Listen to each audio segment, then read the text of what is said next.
Good afternoon, everyone. I didn't come here expecting to deliver a speech. I came from North Carolina with my wife. Just to clarify, I'm a former member of the military, so I left the military after 7 years of service in 2022 as a captain. I served in the 2nd Infantry Division, the 82nd Airborne Division. Yeah. I say this not because I want to be recognized for my service, but just to demonstrate that this disease can happen to absolutely everyone.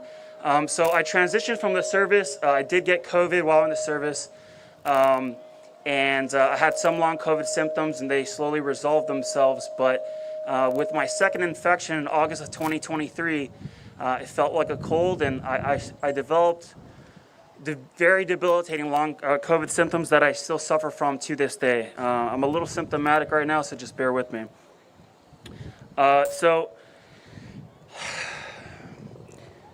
Something I want to stress is that I was what many consider to be, peak fitness, very driven, a leader in both my military service and then my career after the military. I too thought in 2021, actually I was in DC visiting an old Army buddy whose sister was a provider at a long COVID clinic, that when she was telling me these stories of these folks suffering, I was like, wow, that's absolutely terrible. But in my head, I thought, well, I'm physically fit, healthy, male, and young, and so this couldn't possibly happen to me. And so while I felt sympathy inside for those who are suffering, I never thought that I'd be in this situation today. What I want to really drive, and it's really to the people who are walking around our demonstration here, is that if it can happen to me, it can happen to you, it can happen to your parents, your siblings, your sons, your daughters, and your friends. I've endured a lot of mental and physical stress in my life from my time in the service. I've been able to push through a lot. And frankly, this is not something that you're able to just push through. Thank you. I used to think that fatigue, I used to think that I knew what the word fatigue meant. I used to think that, if you were just chronically fatigued, maybe you could just push through it if you tried. But I pushed through a lot of pain, physical pain in my life, and frankly, this surpasses all of that. The harder you push, the more it drags you down. I went from being able to run all the miles, lift all the weights, experience life, to effectively being bedbound or restricted to my apartment for these last few months. And like many long COVID sufferers, I experienced medical gaslighting. I experienced coming $13,000, $14,000 out of pocket so far.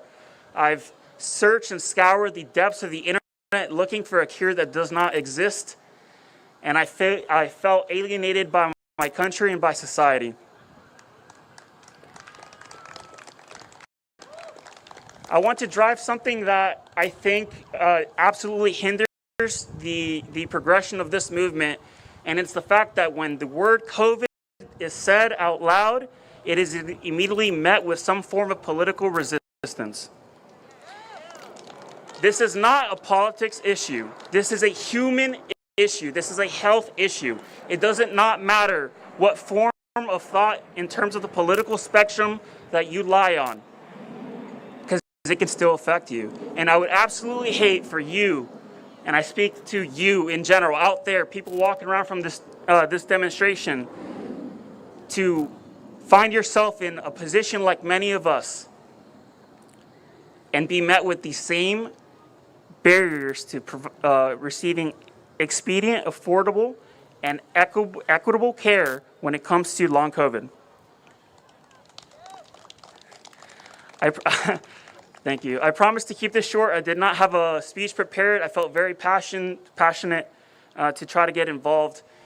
If those around us could do do anything. If you're not driven to becoming a part of the movement, or providing funds, or providing your time and effort to supporting this, I at least ask that you are made aware of this situation, that you accept that this is a real illness and a real disease that can affect anyone, and just talk about it. Because frankly, awareness will eventually drive collective action. And that's absolutely everything I wanted to say. Thank you for the opportunity to speak. Thank you for being here. Thank you for those who told your stories. It was absolutely inspiring, especially those who traveled so far and have dealt with so much. You matter. You're visible. I genuinely care about you. There's many people in the community who care about you. And if you ever need anything, reach out, right? The last plug I will say is that I had the opportunity to speak on a long COVID podcast 2 weeks ago. It's fairly new.